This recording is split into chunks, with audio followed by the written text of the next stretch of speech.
சாயிராம். ஓம் சாயிராம். ஓம் சாயிராம். சாயி குடும்ப உறவுகளுக்கு வணக்கம். என் பெயர் சாயி உஷாராணி.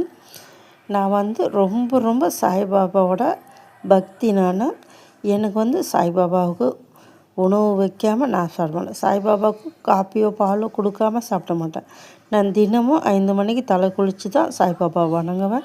அவருக்கு அகல் தீபம் ஏற்றி வச்சு நெய்வேத்தியமாக பிஸ்கட்டோ சாக்லேட்டோ ஏலக்காயோ முந்திரியோ திராட்சையோ எது இருந்தாலும் அவருக்கு நெய்வேத்தியமாக சமர்ப்பணம் பாதத்தில் பண்ணிவிட்டு மந்திரம் சொல்லுவேன். அதில் இது முக்கியமான மந்திரம். என் வாழ்க்கையில் அனைத்தும் வெற்றி கொடுத்த மந்திரம். இந்த மந்திரம் படிக்கிறேன், கேளுங்க. ஓம் சீரடி புற வசீனம் கருணா மூர்த்தி ஸ்வரூபம் சர்வ ரோக தோஷம் நிவாரணம் சீரடி